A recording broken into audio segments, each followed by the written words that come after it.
What is up, everybody? Skyler the Dungeonologist here. Today is Saturday, May 2nd, and tonight I'm starting a new D&D campaign. It's about the making of a hero, taking 0th level commoner children and turning them into 1st level player characters over the course of a short campaign. I've also been playing a lot of Breath of the Wild, where these small villages and lone travelers are the only points of light in an otherwise calm but unforgiving world. I've also been rewatching The Mandalorian, so I want to run a game about mercenaries who have a chance to do something selfless, something that will change their lives and the world forever. The Final Fantasy VII Remake is also out now, rekindling all the narrative fires that I lit when I was 12 years old. So guess what? I want to run a game about genetic super soldiers being used as pawns by an ominous super corporation. But I cannot run all of these. But because of my brain goblin, I'm tempted to try. My ADHD wants me to multitask in such a way that I am running a 0th level post-apocalyptic corporate super soldier ruthless mercenary given a chance to do something nice campaign. And while given the right circumstances that might work, it won't actually scratch any of the individual narrative itches that I have right now. I want to run these campaigns because when I saw the source material, I was inspired. I felt something that I want to share with my players in the best way I know how. I'm not going to inspire them with an insane mashup of everything I've watched, read, and played for the past 4 months. This doesn't just happen to me when I start a campaign, it can happen to me in the middle, when Black Panther came out. I was in the middle of a really standard fantasy mega dungeon, and suddenly I was like, this needs political tension, tradition versus ambition, factions that try to manipulate the PCs. Maybe a Kendrick Lamar soundtrack? We'll see. No! Hi there, my name is Obvious Lee. Friends call me Obvious. Obviously, that didn't work, and the players were just confused. They're not writing my brainwaves. They don't know what I want to express or why. The only experience I can compare it to is modding Skyrim. Everything starts out pretty tame. I think, oh yeah, I'll add these spells to the game. That'll really spice up my mage playthrough. And then, 6 hours later, okay Google, Madara Uchiha Skyrim mod. Here's what I found. In the Skyrim analogy, by the time I'm done modding the game, I don't even want to play anymore because it's a mess. My original narrative vision for whatever experience I wanted to have in this game has just been dumped all over the ground. So how do we fix it? I have a process that I dramatically call the Crucible. I want to take these emotional reactions and boil them down to their most base essence. The themes and tropes that are really moving me on a deep level. Let's use the Mandalorian example. Why do I like that Mando faces increasing levels of risk in order to protect the child? What else makes me feel this way? Well, Seven Samurai, Logan, Leon the Professional, Mad Max Fury Road, they all give me that same powerful reaction. So I have to take that feeling and put it through the Crucible. I'll write down everything that these things have in common.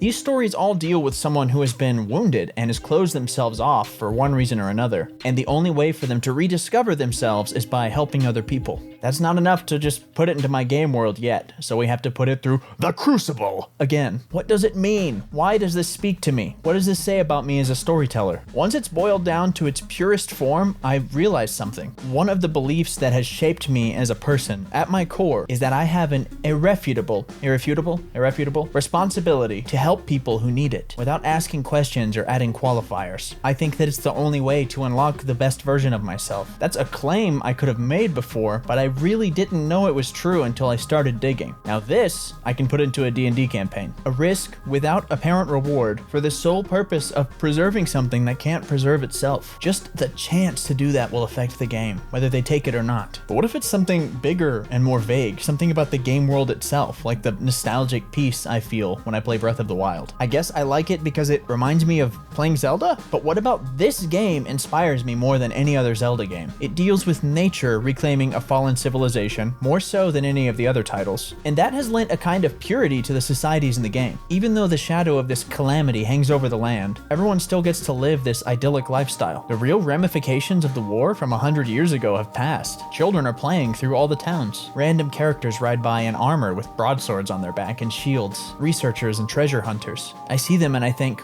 wow, what adventure are they on? I want to tag along. It feels like everyone is following their dream in this shattered world, and it's beautiful. I'm rooting for them. How can I add that feeling to my game world without deflating the central tension of the coming doom? It's going to be a short game, so there can't be a ton of whimsical meandering. What is the feeling I'm wanting to convey exactly? Crucible time! I like that people seem willing to help each other. There are very few untrustworthy common people going around. The Yiga clan is the only real exception. I get to root for everyone on their own private adventures. What else makes me feel this way?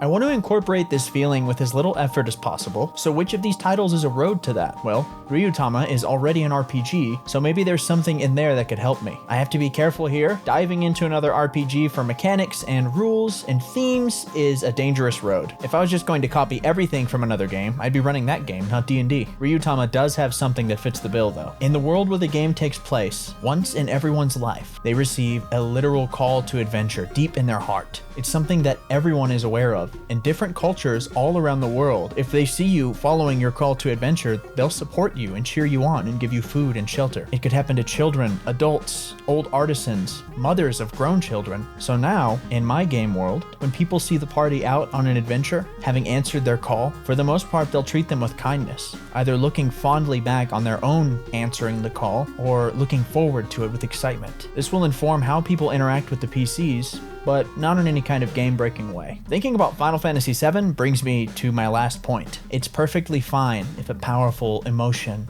if a moment from a game that you want so badly to give to the players doesn't make it in this time around. It can be the seed for an entirely different campaign, a one-shot or a mini-campaign that you keep in your back pocket for those nights when only 2 or 3 people show up. Nothing that inspires me from Final Fantasy VII is going to make it into this campaign, and that's okay. I want to keep the central themes strong and present. Maybe eventually I'll run a game where the players aren't who they think they are, or they're being forced to occupy roles that run counter to their true natures, or they're up against a mega corporation stealing life from the planet, but not this Saturday. Writing down those ideas I won't use and keeping them where I can find them is enough to put them out of my mind for now. So I'm gonna ask you, what narrative bugs are in your brain? How can you boil them down to your base essence and use them in your game, or decide to save them for later? I would really love to see your favorite stories put through the Crucible. You can show me on Twitter using the hashtag ADHD&D, or you can just do it down in the comments. If you want some help, or just want to see how other people are doing it, come to our community Discord. There's a link down in the description. I'm not kidding when I say that it's my favorite place on the internet right now. If this process helped you, I ask that you please share it with someone else who might need it. If you really loved it and want to show your appreciation, I do have a Patreon with a blog and some behind the scenes content week to week. The lowest tier is $2 a month. That's at patreon.com/dungeonologist. I'm still putting all my best stuff out here, so don't worry about it if you're hard up for cash like a lot of us are right now. Thank you so much for watching, and until next time.